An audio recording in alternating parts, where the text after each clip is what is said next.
Well, hello, ladies, gentlemen, and everyone in between. My name is Mia, and today I'm going to show you my top 4 deck profile from the Macomb tournaments that we had recently. It was hosted by Critical Hit Gaming. I can't say enough about how great a job they did. It was a local tournament for me, the first time we've had a local in my town in a long time, so it was kind of an emotional tournament.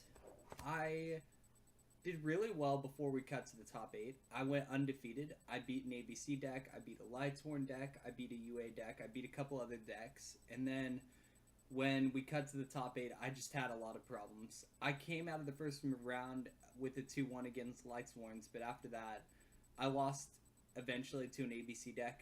I bricked really hard, and I'll show you the hand that I bricked with a little later. But without further ado, here is my deck profile. So, for the main Dino engine, we play 3 Ouiraptor. This guy's really good. He's your searcher, he can be a foolish on legs. He does a lot of really cool stuff that ultimately helps a lot with the way you want to play your game. He's kind of the reason you can go second in OTK. You can do a lot of really good things with this, plus it's an 1800 beat stick. We play 2 Tyrannos. This card is a power card of your deck. He has the ability to book a moon all of your opponent's monsters and then send them to grave for 1000 damage for each one. He can attack all the opponent's monsters. He's just an outright beast. 3200 attack. There were a couple times I had to special summon him in defense position to protect. At 3200 defense, he could certainly do that. We get 2 Overtex Qoatlus. I don't know how we're supposed to pronounce this, but what I do know is this thing came in clutch several times.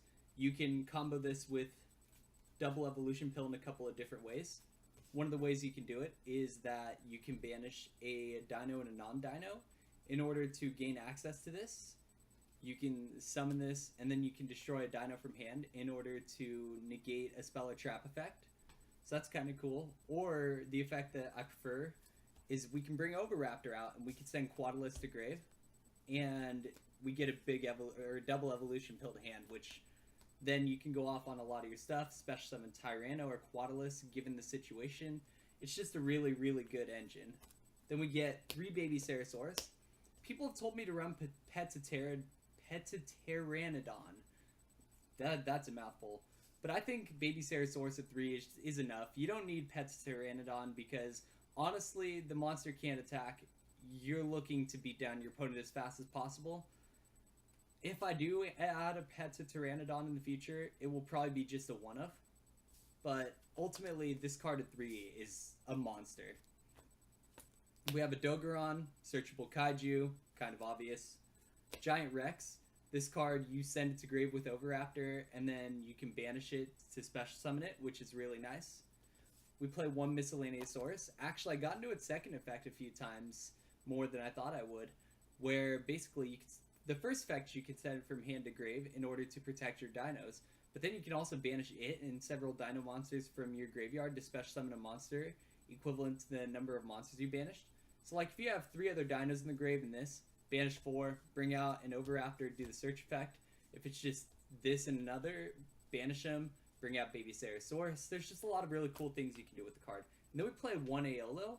I'm playing with the idea of putting a Guaiba in here. I've seen it actually done in a couple of Spanish regionals, and I'm wondering if it's fast enough still in today's game. But the nice thing about Aeolo is it gives you access to your Synchro plays. And if we played a Guaiba and it destroyed an opponent's monster, we could get into those Synchro plays a lot easier. So that was my kind of thought process, but right now it's just Aeolo in here for the Jurracs.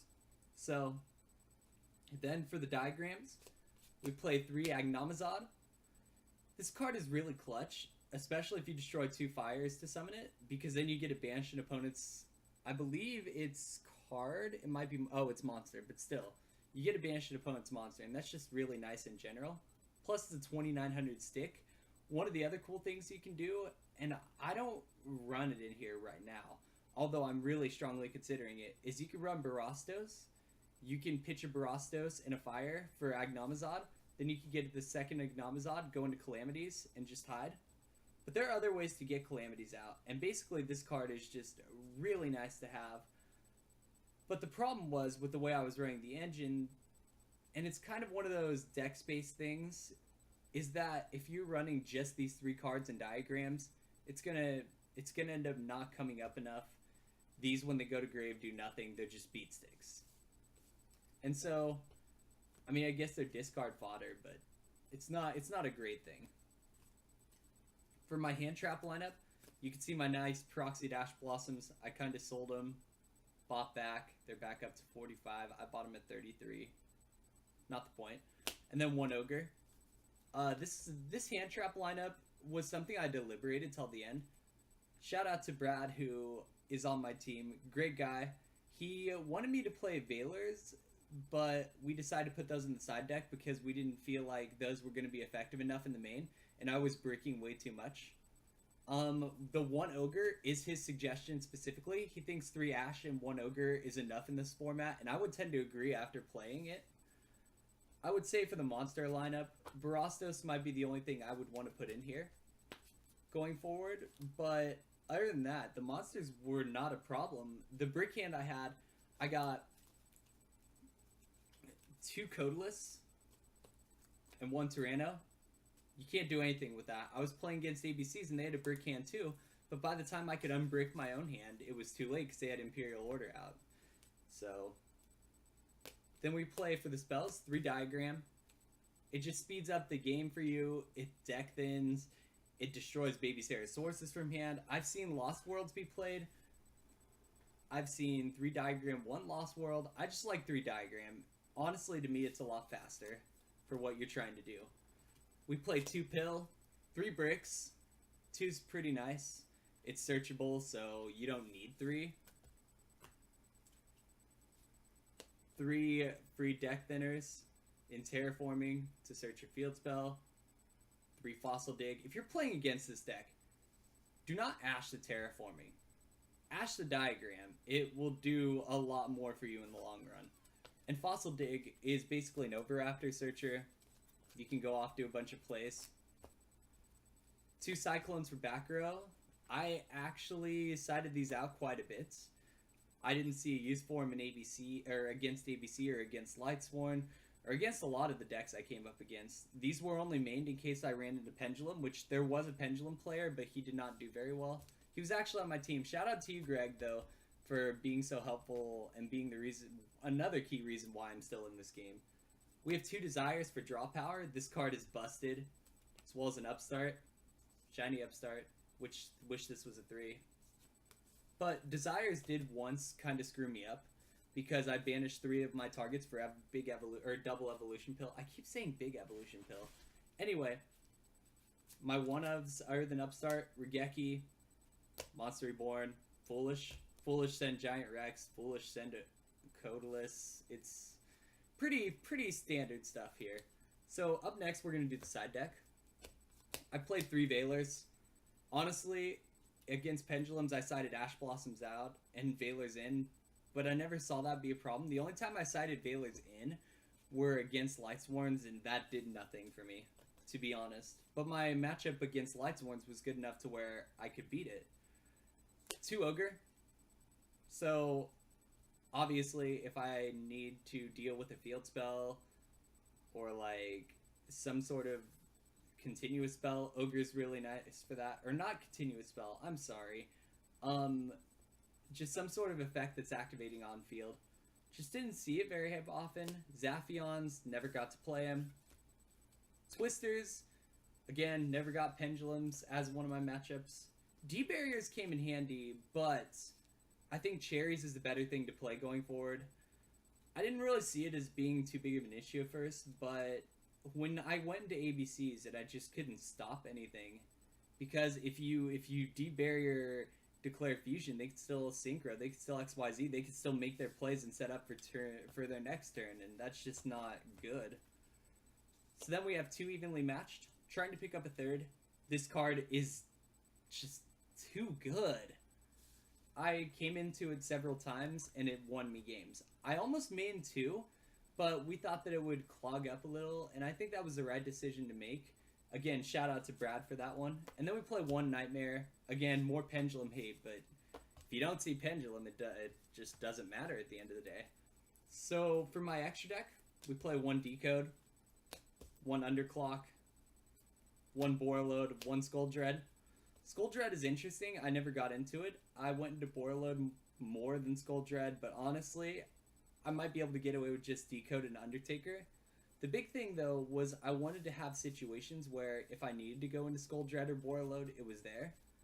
It just didn't happen very often. So, my Synchros, we play Chambara, Yazi, Trish, Samsara. Trish is good. Samsara is just another Monster Reborn. Yazi's a Scrap Dragon, and Chambara is an OTK enabler.